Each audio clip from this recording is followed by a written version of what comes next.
हम अपने आने वाली पीढ़ी को जवाब दे सके कि हमने क्या प्रयास किया। जब से ये प्लांट लगे 2012 से और आज तक 2025 तक एक जो एयर पोल्यूशन उसको भी कंट्रोल नहीं कर पा रहे। हम यहाँ परेशान हो लिए, दुखी हो लिए, सांस लेने की दिक्कत होती है।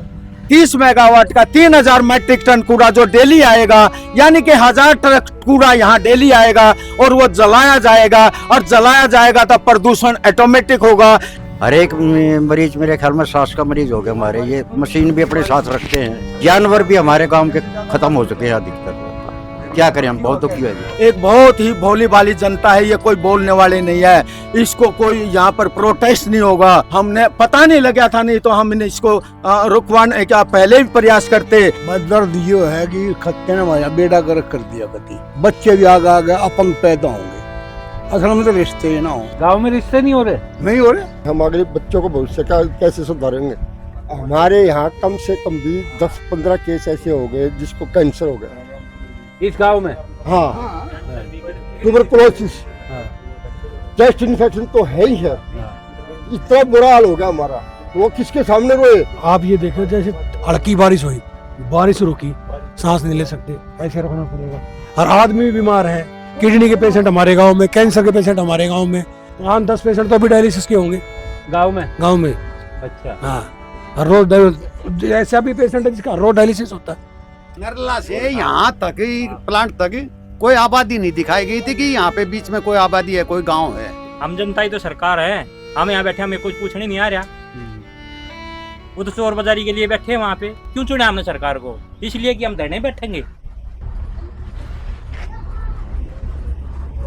देखिए, ये अपोलो कॉन्वेंट स्कूल की बस है, कल्याण न्यू दिल्ली 82। यहाँ बच्चे बैठे हुए हैं। आज इन बच्चों के भविष्य की बात के लिए ही स्वतंत्र इतनी दूर आया है। ये देखिए, सामने ऊंची ऊंची इमारतें हैं। ये इमारतों की क्या कहानी है आज ये भी बताई जाएगा। और यहाँ पर हम लोग क्यों हैं और ये कौन सी जगह है, आज इसके बारे में भी हम आपको बताएंगे। जी हाँ, अब ज़रा इधर देखिए आप, एक टेंट सा लगा हुआ है। इसको थोड़ा पढ़िए रुक कर। सांस लेने की लड़ाई। जी हाँ, आप समझेंगे कि ये किस तरह की लड़ाई हो रही है। सांस लेने की, यानी कि जो सांसें हमारे जीवन के लिए ज़रूरी हैं उसको लेने की लड़ाई। आप तो ये क्या कहानी है, आज हम इसी कहानी को आपको बताएंगे। आज हम लोग यहाँ पर हैं, यहाँ पर हमारे सहयोगी विक्रांत यादव भी होंगे। और ये कौन लोग हैं जो सांस लेने की लड़ाई लड़ रहे हैं, एकजुट होना चाह रहे हैं। खत्ता हटाओ देहात बचाओ अनिश्चितकालीन धरना है। 15 एकड़ ज़मीन पर आ रहे वेस्ट टू एनर्जी प्लांट के विरोध में धरना है। गांव सन्नौर, दिल्ली 40। जी हाँ, ये कहानी दिल्ली की है और दिल्ली में सांस लेने की लड़ाई क्या है, इसको जानने के लिए हमारे सहयोगी विक्रांत यादव भी हैं। ये धरना क्या है ये हम बताएंगे। आज की कहानी हमारी यहीं पर है। काफ़ी दूर से स्वतंत्र की टीम यहाँ पर आई है।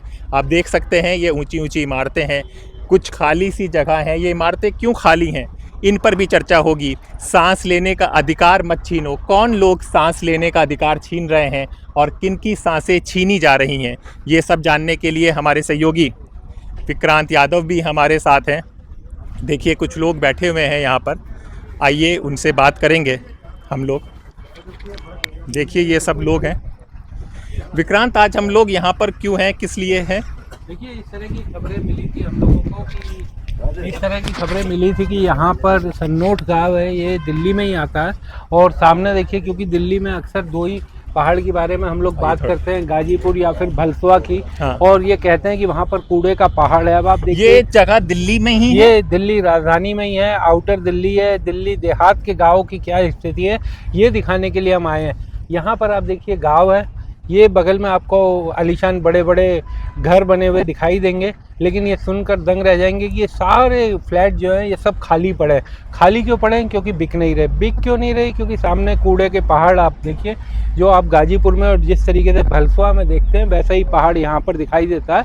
और अब एक और जो बड़ी दिक्कत आने वाली है इस पूरे ग्रामीण इलाके में, जो गाँव के इलाके में, वो है जो यहाँ पर वेस्ट टू एनर्जी प्लांट लगाया जा रहा है। उसकी अनुमति मिल गई है। अभी सरकार की केवल परमिशन मिलनी है, एनवायरनमेंट की शायद मिल गई है, एनवायरनमेंट मिनिस्ट्री से एनओसी आ चुका है, लेकिन यहाँ पर अब उन्होंने दिल्ली स्टेट पे डाल दिया है और मुख्यमंत्री ने इसको रिविजिट के लिए बोला है अपने उसको पर्यावरण दिल्ली स्टेट पर्यावरण को कि इसको रिविजिट करो एक बार, क्योंकि इसका विरोध जो है काफ़ी हो चुका है स्थानीय लोगों के द्वारा। इसका भारी विरोध होने के कारण उनकी नॉलेज में जब ये आया है, क्योंकि हम रिसेंटली पिछले 16 जुलाई को हम मुख्यमंत्री रेखा गुप्ता जी के जनता दरबार में हम मिले, गांव वाली काफ़ी महिलाएं थी और हम भी, तो हमने जब उनको लेटर थमाया तो उनके ये थी कि हमारे तो संज्ञान में नहीं है, तो संज्ञान में ना हो तो ये हम पूरा रिकॉर्ड था हमारा इनके, हमने वो रिमाइंडर उनको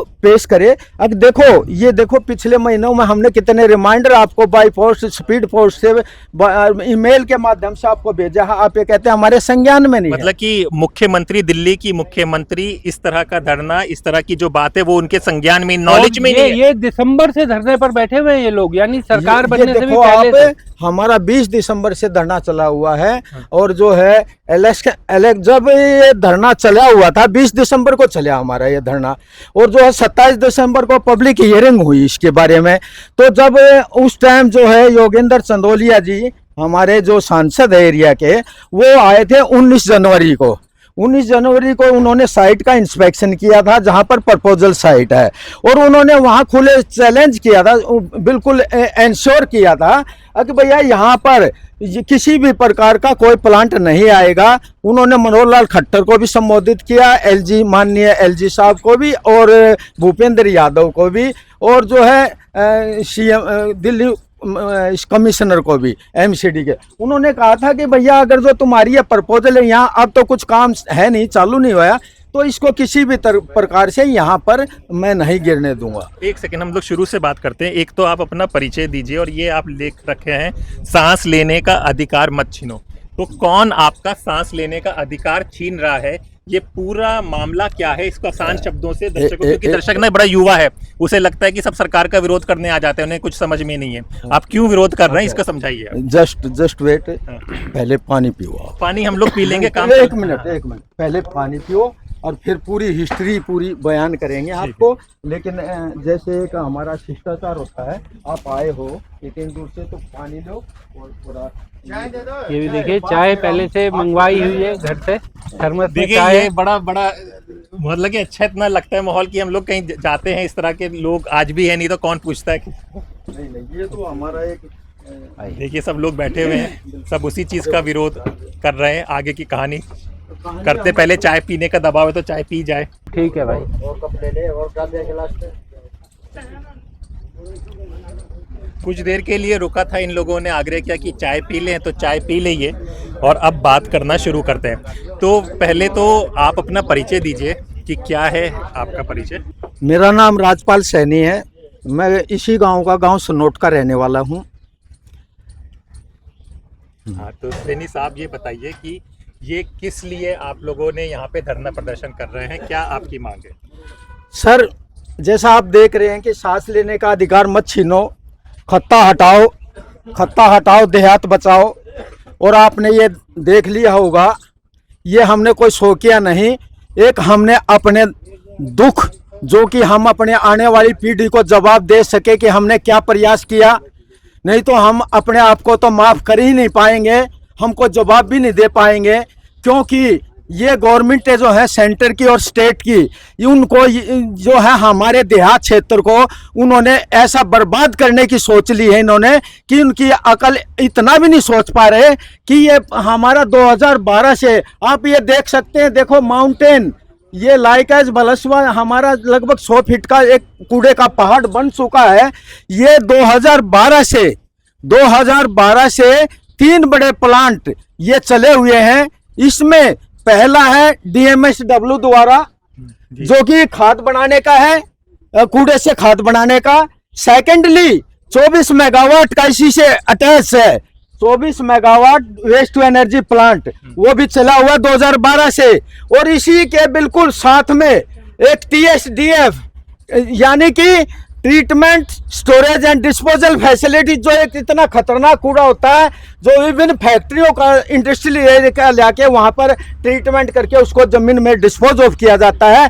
तो इतना जितने भी ये हैं, इतना भयानक यहाँ पर ऐसा एयर पोल्यूशन जो है, वायु प्रदूषण इतना बढ़ चुका है 2012 से कि हम आपको बयान शब्दों में नहीं कर पा रहे, नहीं कर सकते, क्योंकि हम भुक्तभोगी हैं। हमारे यहाँ अनेक बीमारियां जब से ये प्लांट लगे हैं 2012 से और आज तक 2025 तक, एक जो एयर पोल्यूशन उसको भी कंट्रोल नहीं कर पा रहे और इतने बड़े बड़े आश्वासन देते हैं जब कोई नया प्लांट लगाने जाते हैं। जैसे एग्जाम्पल के तौर पे एक चौथा, 3 तो पहले चले हुए हैं और चौथा एक प्रपोजल जो इन्होंने रखा हुआ है यहाँ 30 मेगावाट का 3000 मैट्रिक टन कूड़ा जो डेली आएगा, यानी कि 1000 ट्रक कूड़ा यहाँ डेली आएगा और वो जलाया जाएगा, और जलाया जाएगा तो प्रदूषण ऑटोमेटिक होगा। वेस्ट टू एनर्जी प्लांट को ये इतना अच्छा मानते हैं। हम कहते हैं कि इसके भी बहुत दुष्परिणाम है। अगर जो दुष्परिणाम नहीं होते तो ये ओखला से क्यों भगाया जाता, ओखला से इन्होंने क्यों इसको इतने भारी जुर्माने क्यों सहने पड़ते इन प्लांटों को। और जो है सुप्रीम कोर्ट ने, वहाँ की एक अमेरिका न्यूज ने, न्यूयॉर्क टाइम्स ने इस बात को हाईलाइट कर दिया। उन्होंने शोध करके पता लगाया ओखला के नियर अबाउट यहाँ के इस वेस्ट टू एनर्जी प्लांट के कारण इतने कैंसर, इतने अस्थमा, इतने स्किन के डिजीज जो है, इतने भरमार वृद्धि होने लग रही है। तो इसको इमीडिएट, और एक हमारे मीडिया जो अपने इंडिया की मीडिया है उसने भी इस बात को हाईलाइट कर दिया। तो सुप्रीम कोर्ट ने इमीडिएट एट वंस इसको जो है वहाँ से रिलीफ दो, यहाँ के दिल्ली वासियों को जो शहरी क्षेत्र में माना जाता है, तो उनको रिलीफ दिलाने के लिए इन्होंने क्या, कोई इनकी कोई पॉलिसी नहीं, इन्होंने वहाँ से उठा के और जो है दाएं बाएं देख लिया कि यहाँ पर ये देहात जो है एक बहुत ही भोली भाली जनता है, ये कोई बोलने वाले नहीं है, इसको कोई यहाँ पर प्रोटेस्ट नहीं होगा। और जो पहले ही 3 पढ़ चुके हैं तो उसमें उनको कामयाबी मिल गई। हमने पता नहीं लगा था, नहीं तो हमने इसको रुकवाने का पहले भी प्रयास करते। हमें ये यहाँ से इसकी पब्लिक हियरिंग यहाँ से 20 किलोमीटर कंझावला में इसकी हियरिंग हुई थी, जो 2012 से जो ये चालू हुए हैं। लेकिन जैसे ये गिरा और इलेक्शन आया कॉरपोरेशन का, तो हमने उसका बहिष्कार किया। एक सिंगल वोट भी यहाँ पर हमने पोल नहीं, इलेक्शन का बहिष्कार, इलेक्शन का हमने 2000 इसमें इसको रुकवाने के लिए, परंतु हम खेद का विषय है कि ये चालू हो चुका था, तब ये जवाब मिला था कि ये प्लांट सेटअप हो चुका है, उठने की कोई संभावना नहीं है। लेकिन अब जब ये इलेक्शन आए 5 फरवरी को, तो ये जो प्रपोजल है ये 20 दिसंबर के पेपरों में हाईलाइट हुआ था। अब भाई यहाँ पर एक बवाना DSIDC सेक्टर 5 में एक 30 मेगावाट का जो है, एक 30 मेगावाट का waste to energy plant Jindal company वाले यहाँ पर लाके स्थापित करेंगे, और उसकी जन सुनवाई है 27 दिसंबर 2024 को। और वो जो है, तो हमने जब पढ़ा तो हमने 20 दिसंबर 2024 से ही ये ठान लिया था कि वो जो पहले जो 2012 में चले हैं वो तो गिर गए, लेकिन अब हम जागरूक हैं, अब नहीं पढ़ने देंगे, चाहे हमें जान की बाजी लगाने पड़े, परंतु हम आखिरी हद तक जाएंगे इसमें। और जो है, तो तब से हमने ये धरना प्रदर्शन शुरू किया। ये जो आपका नया प्लांट जो लगाया जा रहा है, इसके बारे में आप नई सरकार से, मुख्यमंत्री से, किसी से मुलाकात की आप लोगों ने? क्या हुआ उस मुलाकात में, अगर हुई तो? अब मैं इससे पहले कि थोड़ा सा और बता देना चाहता हूं कि जैसे 27 दिसंबर को यहाँ पर जन सुनवाई हुई, उसमें 3000 के करीब हमारे यहाँ पर विरोधी गांव वाले 3000 के करीब यहाँ पर भारी वर्षा, इतनी कीचड़, यहाँ पर जो है बिल्कुल पानी पानी हो रहा था। तो लेकिन गांव वालों ने जो है इतना सहयोग, और जहाँ के 10-12 गांव जो है सब इकट्ठा होकर इसका भारी विरोध किया। और बड़े बड़े जो भी, क्योंकि इलेक्शन का टाइम था, इलेक्शन की डेट 5 फरवरी थी, ये 20 दिसंबर को जो है 27 दिसंबर को वो जो पिछले भी जो कार्यकर्ता थे, बीजेपी के थे, आम के थे, कांग्रेस के थे, सभी ने इसमें हिस्सा लिया था उन्होंने। लेकिन 19 जनवरी का जब योगेंद्र चंदोलिया जी यहाँ आए थे, वे तो सांसद थे, उन्होंने यहाँ पर हम इंश्योर किया था कि यहाँ पर खत्ता नहीं। सांसद कौन सी पार्टी से? वो बीजेपी बीजेपी से बीजेपी के थे, उन्होंने बिल्कुल इंश्योर किया था आप निश्चिंत रहिए यहाँ पर बिल्कुल नहीं आएगा। उसके बाद जैसे ही 27 दिसंबर को ये हियरिंग कंप्लीट हुई, वो भी क्या हुई, अब मैं आपको अपने दर्द बयान कर रहा हूँ, इसमें थोड़ा आप चाहे टाइम लगे। 27 दिसंबर को जब बहुत तेज बारिश थी तो हमने उनको रिक्वेस्ट की, क्योंकि एडीएम जो है उसके पूरे एडमिनिस्ट्रेशन की तरफ से सर्वे सर्वा थे, उनको हमने रिक्वेस्ट की कि ये सामने वाटिका है, इसमें आप जो है जन सुनवाई कर लीजिए, जिससे कि वो जन सुनवाई ठीक ढंग से हो सके। हम भी अपने जो है सबमिट करा देंगे आपको, और जो आपकी बातें भी सुनी जाएगी। ये कवर्ड है बारिश ना होने के, लेकिन उन्होंने एक बार तो हाँ भर ली। हम जब वहाँ गए तो उन्होंने जो है कहा कि चलो वहीं करते हैं। अब यहाँ आने के बाद एडीएम साहब ने ये कहा भैया ऊपर से परमिशन नहीं मिली, ये वहीं होगी। हम फिर पैदल यहाँ पर हजारों की संख्या में कीचड़ में लथपथ होते हुए लेडीज, मैं फोटो दिखा सकता हूँ आपको, आपका दिल बहल जाएगा कि दहक जाएगा कि देखो कितना इन्होंने विरोध किया।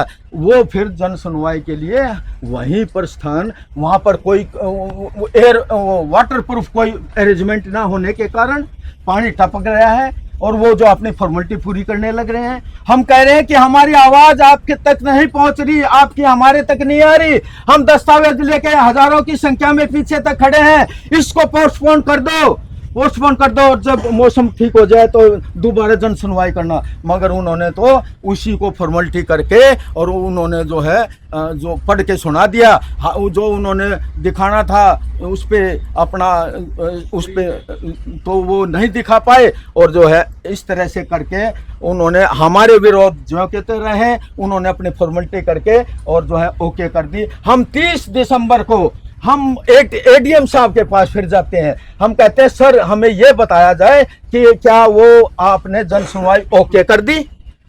उन्होंने कहा हमारी तरफ से ओके है, फाइनल है, तो हमें लिख कर दो कि वो ओके है और जो है हमें आगे की कार्रवाई हम करेंगे ना। फिर तो उन्होंने कहा 3 दिन का टाइम दीजिए, आपको जो हम पूरा दे देंगे। 3 जनवरी को उन्होंने एक पीडीएफ भेजा जो पब्लिश किया सोशल मीडिया पे भी और दफ्तरों में, 1245 का पीडीएफ तैयार करके तब हमने उसको रीड किया। उसमें जब पता लगा तो आपके पैरों की जमीन आपकी भी निकल जाएगी। इस जिंदल कंपनी वालों ने कितना धोखा किया है कि जे कॉलोनी जो कोई वहां निवासियों की है उनसे जो है झूठे साइन कराए, झूठे साइन ये कह के कराए अपने पब्लिक हियर वो जन सुनवाई अपना मतलब क्लियरेंस लेने के लिए।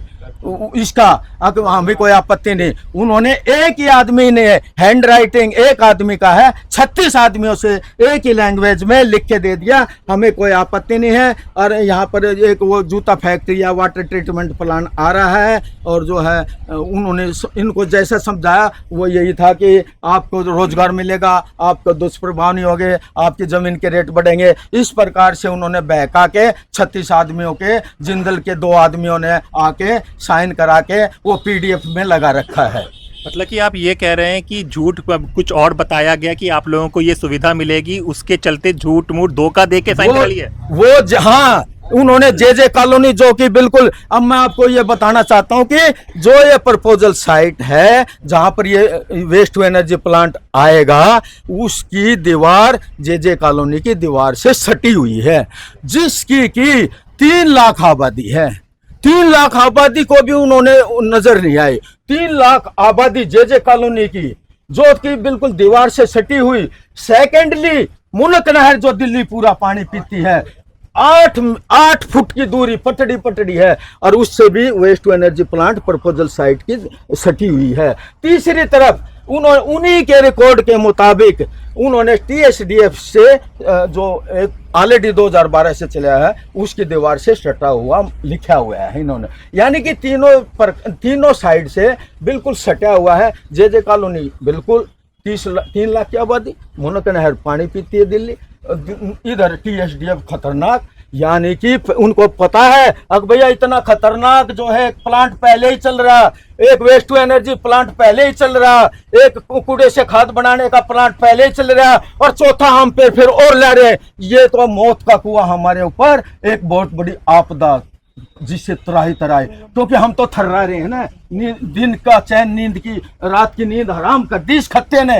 ये तो हमारी पहचान बना दी, सनोट का है अब जहाँ कूड़े का पहाड़ है। ये तो हमारा एक संस्कृति ही बदल दी इन्होंने, इस गवर्नमेंट ने, दोनों गवर्नमेंटों ने, सेंटर ने भी स्टेट ने। अब सेंटर ने तो अपना पल्ला झाड़ लिया। जब हम ये सब कार्रवाई हो चुकी तब हमने कोरस्पोंडेंस का विरोध, यानी कि पीडीएफ में हमारे कई सैकड़ों हजारों ईमेल, उन्होंने जब हमें टाइम दिया था 20 दिसंबर से और 26 दिसंबर तक आप जितने भी विरोध भेज सकते हैं डीपीसीसी को भेजो, तो हमने जो है लगभग हमारे 600, जो पीडीएफ के अनुसार बता रहा हूं मैं, तो अगर 600 तो मेल और हार्ड कॉपी वो तो अलग ही है। और जो है हमने तो ये भेज के, और उन्होंने क्या किया कि एक आदमी का सिंगल, मतलब इन्होंने धोखे कितने क्या क्या गिनवाऊं मैं इनके, इन्होंने एक आदमी का किसी ने अपने फेवर में उनका किया तो वो एक काउंट किया, और हमारे 365 आदमियों के साइन एक पीडीएफ एक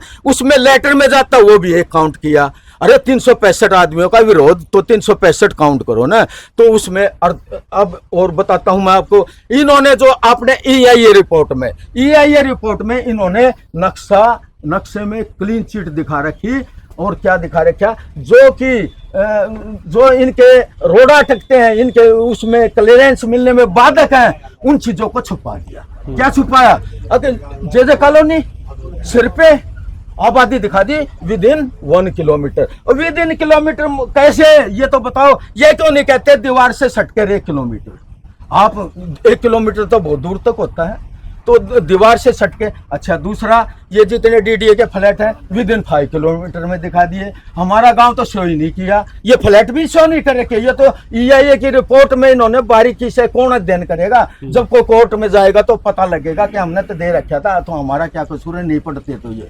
तो EIA रिपोर्ट में हमने देखा कि ये जो है इन्होंने इस तरह की बारीकी से किया। और वो फिर हमने जब इसने NOC दिया है एनवायरमेंट मिनिस्ट्री ने सेंटर से, जब अब यहाँ है 15-26 पेज का, वो भी हमने निकाल के देखा। किस भी आप पे इन्होंने इतने स्थानीय विरोधों के बावजूद भी NOC कैसे दे दी उसने?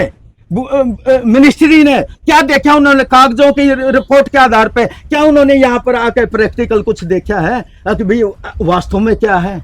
कि आके देखा किसी ने नहीं। उन्होंने कागजों के ब्याह पे फिर पता लगा हमें कि ओ इन्होंने तो हमारे गांव को विद इन 5 किलोमीटर में डाल दिया, जे कॉलोनी के विद इन 1 किलोमीटर में, और जो है विद इन 10 किलोमीटर में कोई एयरपोर्ट नहीं, कोई CRP कैंप नहीं, और जो है ये फ्लैट नहीं, CRP कैंप नहीं, इतने स्कूल हैं। ये हमारी यानी कि ये 15-20 मतलब विद इन 5 किलोमीटर के रेडियस में 25 से 30 लाख आबादी है हमारी। 30,000 तो हमारे ये फैक्ट्री एरिया है, इसमें 10 के एवरेज लगाए तो 3 लाख तो इसी में हो जाते हैं। इतनी तो यहाँ पर ये सफ़र करेंगे। और जो है हमारा फैक्ट्रियों के कारण जो प्रदूषण है इतनी, मतलब हमारा यहाँ डेंजरस जोन में 400 से 500 के बीच में हमारा जो एयर पोल्यूशन जो है क्वालिटी रहा है। तो फिर अब इनको जो है मुख्यमंत्री ने क्या बोला आप जब मिले उनसे? उसके बाद हम जब अब लेटेस्ट में बीच में लंबा हो जाता है और भी बहुत बातें, लेकिन जब हमने ये देख लिया इनकी NOC आ गई है। NOC आने के बाद हमने देखा कि इन्होंने दिल्ली वालों पे डाल दिया, दिल्ली गवर्नमेंट पे डाल दिया, अब तुम फैसला लो। उसके पेपर के आधार पे हमने पढ़ा कि NOC ने, सेंट्रल मिनिस्ट्री ने अपना पल्ला झाड़ा। उन्होंने कहा हमने तो अपना काम कर दिया है, अब दिल्ली वाले जाने वो जाने उनका काम। ये एक सेकंड, ये कब की बात है, कब ऐसा? ये अब मैं बताता हूँ आपको। 4 जुलाई दैनिक जागरण में पढ़ लो, 9 जुलाई नव भारत में पढ़ लो, 11 जुलाई यही टाइम्स ऑफ इंडिया ने जब वो खुलासा किया कि मुनक नहर जो जिसका पानी पीते हैं वो जे कॉलोनी जिस सिर की आबादी है 3 लाख की आबादी, वे फ्लैट जो करोड़ों की लागत से, जो हजारों करोड़ जो पूरी गवर्नमेंट का पैसा लगा हुआ वो बर्बाद। तीसरा, इतने जो ये प्रलोभन दे अक्षसात यूनिवर्सिटी आ रही है, और जो है इधर तो उन्होंने इस चीज का खुलासा ऐसा कर दिया क्योंकि टाइम्स ऑफ इंडिया को VIP लोग पढ़ते हैं। उनके दिलो दिमाग में जब ये बात गई, जब मुख्यमंत्री ने भी पढ़ा और हमें भी मौका मिला, और हम गांव वालों की तरफ से इकट्ठे होकर लेडीजों को लेके हम गए 16 जुलाई को जनता दरबार में हम पहुंचे। जनता दरबार में हमने दिया था, उनकी ये वर्डिंग थी कि मेरे संज्ञान में नहीं है। हमने जो रिमाइंडर इसको दे रखे थे पहले, जो हमने स्पीड पोस्ट के माध्यम से हार्ड कॉपी जब इसको दी थी, तब हमने वो कॉपी निकाल के दिखाई। मैडम आप कैसे कह सकते हो, ये देखो आपके दफ्तर में, ये देखो ना। यानी मैडम के दफ्तर में भेजा हुआ है सब कुछ, हाँ, उनकी मैं जानकारी आपको में भी दिखा सकता हूँ। अब किस डेट में हमें कितने रिमाइंडर भेजे। सिरसा जो एनवायरमेंट मिनिस्टर स्टेट है, उनको भी, LG साहब को भी, और इस रेखा गुप्ता को भी, इनको हमने सबको स्पीड पोस्ट से भेज रखे हैं इनके। लेकिन जब हम उस दिन गए तो हमारे संज्ञान में ना है। जब हमने उनको दिखाया तो उन्होंने कहा इमीडिएट अपने सबॉर्डिनेट, अब जल्दी से निकालो और इनके जो है इस पे मेरा फॉरवर्डिंग लेटर लगाओ और आगे भेजो। और तब उन्होंने मेरे पास 2 दिन के बाद लेटर भेजा मेरे को। उन्होंने कहा कि आपकी कार्रवाई जो है हम अभी 2 हफ्ते का टाइम, 2 हफ्ते का टाइम है, हम रिविजिट के लिए हम लिख रहे हैं। तो रिविजिट के लिए उन्होंने 15 दिन का टाइम दिया, और जो है उसके बाद वो कोई डिसीजन लेंगे। वो 15 दिन कब हुए, आए भी यहाँ तक नहीं पहुंचे। उनकी हिम्मत ये नहीं, ये धरना प्रदर्शन आप देख सकते हैं कि जो 3000 की संख्या दिसंबर में थी, वो जब इनकी NOC मिल लगी तो लोगों का दिल भी टूटा। और इतनी रोजगार वाले, तो आप जानते हो इतनी भीड़ यहाँ पर, धरना तो चाहे एक आदमी, जंतर मंतर पे एक आदमी का भी चलता है, तो यहाँ पर लोगों का जो दर्द है, पूरे गांव का दर्द है, ये पूरा गांव इकट्ठा है, आसपास के लोग भी पूरा सहयोग दे रहे हैं, और लेकिन उनकी आंख नहीं खुली। अब जो है यहाँ पर आपको जो सीमित सा दिखाई दे रहा है, ये इसलिए कि आज छुट्टी वाले दिन ज़्यादा हो जाते हैं, लेकिन ये मत समझना कि यहाँ पर कम है। ये जो है, ये वे हैं जो सुभाष चंद्र का देख लो आप, भगत सिंह का देख लो, ये इनसे कम नहीं है ये जितने। चलिए और से पूछते हैं, क्या दर्द है आपका? बस दर्द ये है कि खत्ते ने हमारा बेड़ा गर्क कर दिया कति। अच्छा। हाँ, बच्चे भी आगे अपंग पैदा होंगे। असल में तो रिश्ते ना हो, गांव में रिश्ते नहीं हो रहे, नहीं हो रहे।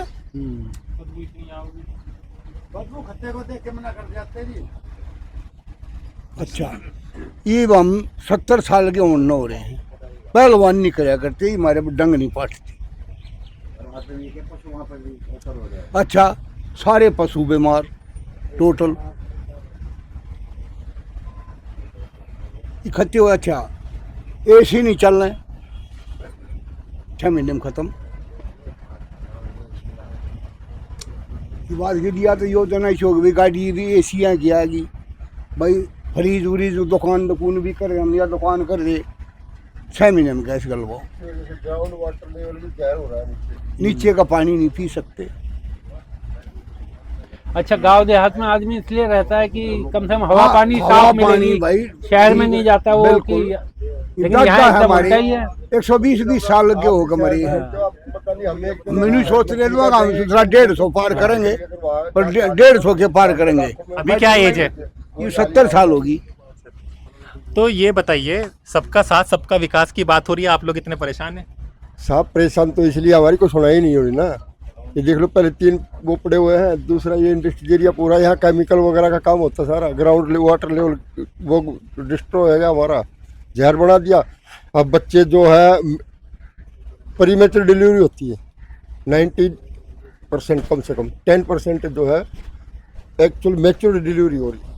उसमें बच्चों को वो उसमें टेस्ट ट्यूब में रखेंगे, इसको वायरल हेपेटाइटिस हो गया, उसका ये हो गया, ये सारी कंप्लेंट्स है। हमारे बच्चे तो हॉस्पिटलों में ही पड़े हैं, हम आगे बच्चों को भविष्य का कैसे सुधारेंगे?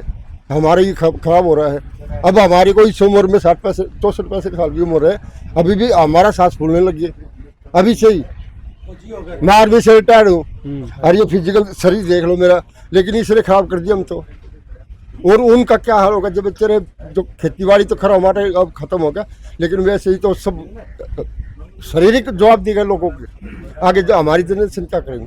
विक्रांत, ये सब खबर मेन स्ट्रीम मीडिया में कभी हमने देखी ना सुनी। इसकी वजह से सर क्या है, हमारे यहाँ कम से कम भी 10-15 केस ऐसे हो गए जिसको कैंसर हो गया इस गांव में।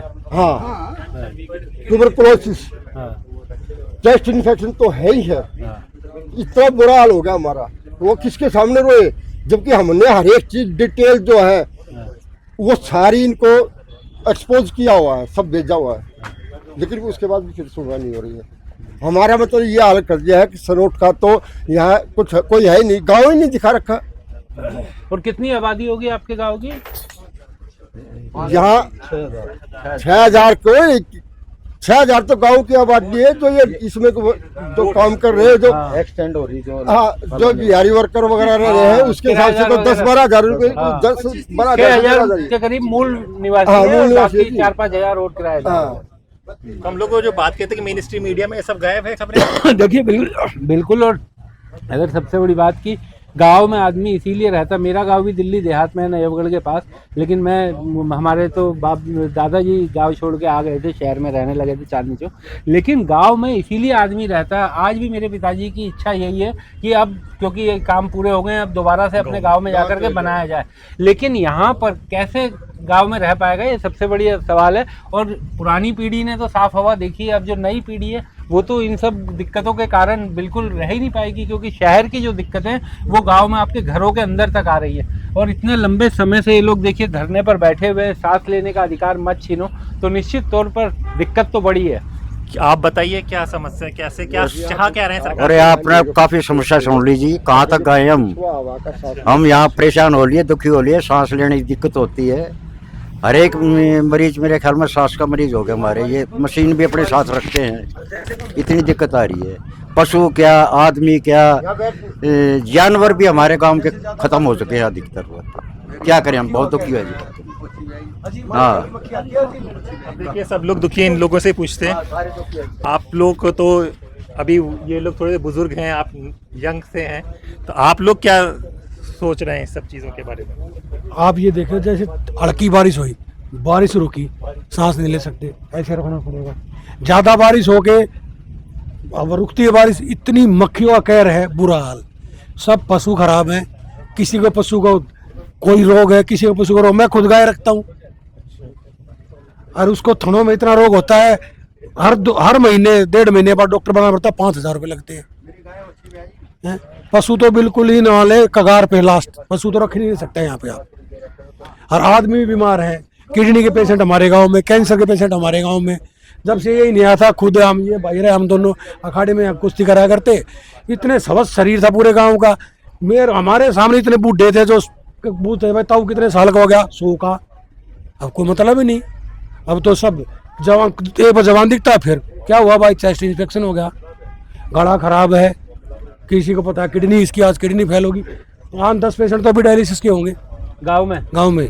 अच्छा, हाँ, हर रोज ऐसा भी पेशेंट है जिसका रोज डायलिसिस होता है। जी, अब आप लोगों ने क्या सोचा है, कहाँ आप तो मुख्यमंत्री तक चले गए हैं, इसके बाद क्या रास्ता आपके लिए बचता है, क्या करने का? अब देखो सर, मैं आपको आपके संज्ञान में लेना चाहता हूँ कि ये हमने, देखो ये पहले तो ये देखो कि हमने प्राइम मिनिस्टर को भी लेटर लिखा है। ये देखिए, ये प्राइम मिनिस्टर का, ये यानी कि लेटेस्ट है। इससे पहले तो और भी भेजे थे कि जब एनओसी मिलने के बाद की ये हम पोजीशन उनको दिखाना चाहते हैं कि ये देखो आप, हमने ऑनरेबल मिनिस्टर भूपेंद्र यादव को, भैया आपने किस भी आप पे आपको एनओसी दे दी, एक बार इसका रिविजिट कीजिए। मनजिंदर सिंह सिरसा स्टेट दिल्ली, जो उन पर दिल्ली पे डाल दिया गया कि सेंटर ने अपने पल्ला झाड़ लिया है कि इस दिल्ली स्टेट समझे, अब ये उनका काम है, उसको भी लिख दिया। मेंबर सेक्रेटरी डीपीसीसी को भी लिख दिया, इधर जो है कमिश्नर एमसीडी को भी लिख दिया, क्योंकि इसको जो है ऑल इन ऑल जो है एमसीडी कमिश्नर इनिशिएट करेंगे इसको। तो इसके बाद हमने एलजी को भी ये भेजा। उसके बाद हमने जो है ये देखो, ये रेखा गुप्ता को हमने 15 जुलाई को रिमाइंडर भेज रखा है। ये 15 जुलाई को रिमाइंडर हमने स्पीड पोस्ट थे, और जो 26 को उसको ये प्रधानमंत्री ये जो है रिमाइंडर 15 के, ये सबको हमने रिमाइंडर दे रखे हैं और ये देखो, और 16 तारीख को हम 16 जुलाई को हम फिर वहाँ पर हम रेखा गुप्ता जी से हम मिले। उनको जब मैंने रिमाइंडर दिखाए, इससे पहले के भी और लेटर थे, तब उन्होंने काफ़ी जो है ये कहा कि हाँ भेजे हैं, तो उस पर कार्रवाई इन्होंने इतना किया कि इनको हमें एक थोड़ा इंटरिम रिलीफ देने के लिए कि रिविजिट का हमारे थोड़े से आंसू पूछे कि भैया मैंने एक्शन लिया है। तो रिविजिट का करने का मतलब आरआर के मुताबिक अब वो क्या ऑब्जर्व करके ले जाते हैं, क्या फाइंड आउट करके ले जाते हैं, तो अब पता लगेगा कि वो 15 दिन के बाद अपना डिसीजन, क्योंकि हम हमारे पास जो लेटर आया है उसके बिहाफ पे हम ये चुप्पी साध रहे हैं। अब भैया उन्होंने टाइम दिया 15 दिन का, तो 15 दिन के बाद हम फिर जाएंगे। 20 दिन हो लिए बल्कि उन बातों को, हम नेक्स्ट वीक को बुधवार को फिर जाएंगे और वहाँ पता लगाएंगे कि जी क्या रहा, 15 दिन कब आएंगे वो, तो ये करेंगे। अब मान ले, अब हम इसके बाद ही तो बता पाएंगे ना कि हम अगला स्टेप क्या उठाएंगे, क्योंकि हम पहले ही क्यों बताएं।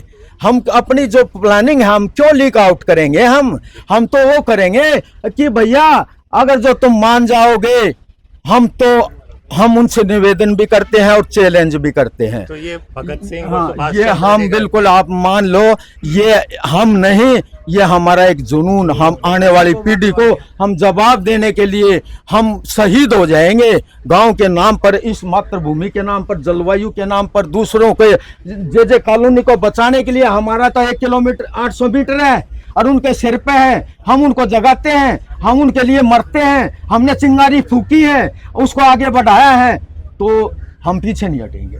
और हम उनको खुले चैलेंज भी करते हैं, या तो तुम मान जाओ, नहीं तो आमरण अनशन भी करेंगे, हम आखिर तक लड़ेंगे। या नहीं कि अगर जो सीधी अंगुली से घी नहीं निकला तो टेढ़ी भी करना जानते हैं, हम पीछे नहीं हटेंगे। और इसको हम इसके माध्यम से मैं उनसे निवेदन करता हूं पुनः कि इस बात को गहराई से ले ले और रिविजिट करो, इसको प्रैक्टिकली आके चेक करो कि यहाँ पर वास्तविकता क्या है। कागजों के आधार पर एनओसी प्रदान करने का मतलब ये नहीं कि आप जो है बिल्कुल सत्य है। अरे हम भुगतोगे हैं, हमारी आत्मा जब रोएगी ना, अगर जो तुम बात नहीं सुनोगे तो सुप्रीम पावर जो है आपको बख्शेगी नहीं। सुप्रीम पावर भी कोई है।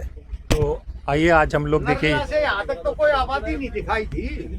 नरला से यहाँ तक ही प्लांट तक कोई आबादी नहीं दिखाई गई थी कि यहाँ पे बीच में कोई आबादी है, कोई गांव है।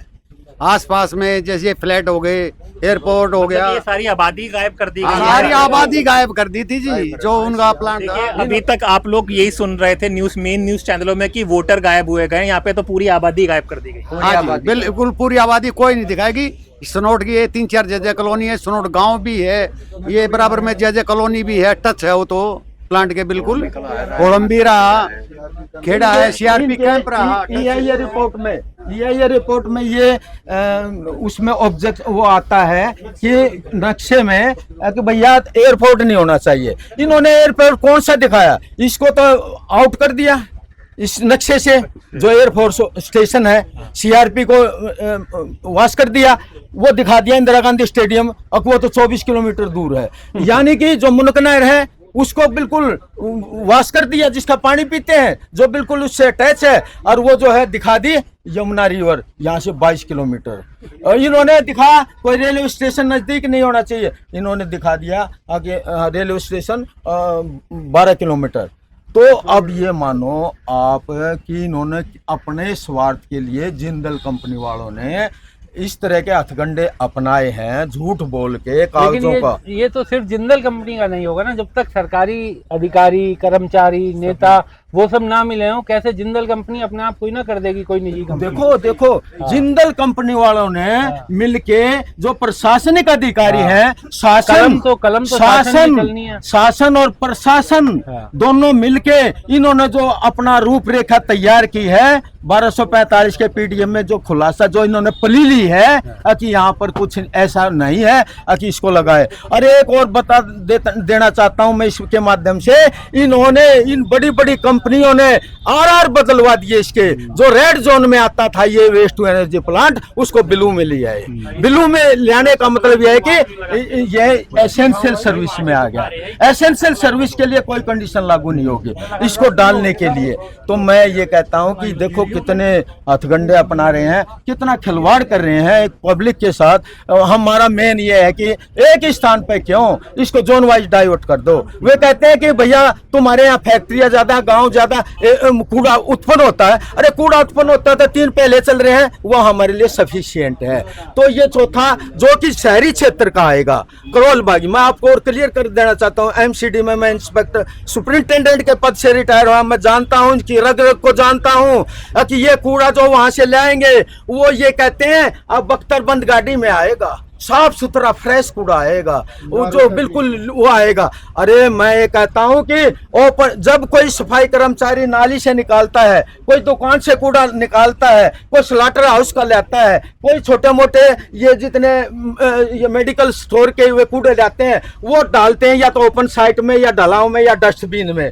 अब वो 3 दिन तक पड़ा रहेगा, उसमें जो लीकेज पैदा हो जाता है, फिर उसमें लिक्विड पैदा हो जाता है, कीटाणु पैदा हो जाते हैं। जब उसको वो मशीन यानी कि पृथक्करण नहीं, सेग्रीगेशन नहीं करते, नहीं तो ये प्रॉब्लम आए नहीं। सेग्रीगेशन ना करने के बावजूद वो सारा इकट्ठा कूड़ा आता है, उसको यहाँ जलाते हैं, जलाएंगे भट्ठी, फिर उसमें धुआं, वो प्रदूषण। वेस्ट टू एनर्जी प्लांट वो खतरनाक प्लांट है जो कि जिसका रेडियोधर्मी नामक एक जो इसका वो है वायरस, वो इतना खतरनाक है जिसकी उम्र कुछ हफ्तों से लेकर सैकड़ों हजारों साल तक की है उसकी। वो इस वातावरण में वायुमंडल के में घूमता रहता है। तो मैं ये कहना चाहता हूँ कि ये तो बिल्कुल खिलवाड़ कर रहे हैं। और जो है ये कूड़ा इतना सड़ा हुआ आएगा, 1-2 बार दिखा देंगे हाँ बहुत है, साफ सुथरा है। हाँ, ये वो तो मुमकिन ही नहीं है। ये मुमकिन जो संभव नहीं, गंदगी बदबू ना आए, घी है और उसको अग्नि रखो आग ना लगे, ये संभव है क्या? जहाँ कूड़ा होगा बदबू आएगी, जहाँ जलेगा धुआं आएगा, प्रदूषण बढ़ेगा। हम क्यों बैठे रहने पे? सरकार कौन बनाता है? जनता ही तो बनाती जनता है। बनाती है। हम जनता ही तो सरकार है। हम यहाँ बैठे, हमें कुछ पूछने नहीं आ रहा। वो तो चोर बाजारी के लिए बैठे हैं वहाँ पे। जनता की हमने क्यों बैठाया उनको? हमारी समस्या हल करे। ये नहीं है कि कहीं भी चोर बाजारी में कभी जिंदल में पैसे ले जाए, कभी किसी पे ले जाए। इतनी अच्छी चीजें वहाँ क्यों नहीं बना रही है? यहाँ क्यों ला रहे हैं इसको? उठा क्यों रहे? पहले 3 खत्ते यहाँ नहीं है। राष्ट्रपति भवन खाली हो गया, उसमें डाल दो। कहते हैं भाई प्रधानमंत्री चौकीदार है, तो ये क्या मुख्यमंत्री? चौकीदार का काम क्या है? जनता की सेवा करना। जनता बैठी है धरने पे, चौकीदार घूम रहा है भाई जहाजों में। ये क्या मतलब हो रहा है भाई? हमने वोट नहीं दी, सरकार को चुना नहीं हमने। क्यों चुना हमने सरकार को? इसलिए कि हम धरने बैठेंगे। आपसे फिर मुलाकात करेंगे वो चुनाव के समय। चुनाव में फिर आएंगे, चुनाव में फिर आएंगे। ठीक है जी। हाँ, नेताजी तो बस 5 साल में एक बार। चलिए, सरकार बनाना जानते हैं ना, तो गिराना भी जानती है जनता। बिल्कुल सही बात है। दोबारा चाय आएगी वो नहीं। तो चलिए देखिए, तो आज हम लोग यहाँ पर थे, हमारे साथ विक्रांत थे। विक्रांत, एक बार हमारे दर्शकों को मामले को पूरा समझा पाएंगे? देखिए बिल्कुल, क्योंकि ये सन्नोट गांव है, दिल्ली देहात का गांव है और नरेला विधानसभा में पड़ता है। बवाना विधानसभा भी पास में ही है और बवाना से दिल्ली के एक मंत्री भी हैं रविंद्र इंदिराज, वो यहाँ के स्थानीय विधायक भी हैं। ये सामने जो कूड़े के पहाड़ है, ये पिछले 12-13 साल से यहाँ पर कूड़े का ये पहाड़ बनना शुरू हुआ है, अब इतना बड़ा हो गया है। इससे पहले से ही गांव वाले बहुत परेशान थे क्योंकि इसकी बदबू जो है जब हवा चलती है तो गांव के अंदर तक आती है और बीमारियां के बारे में लोग बता ही रहे थे।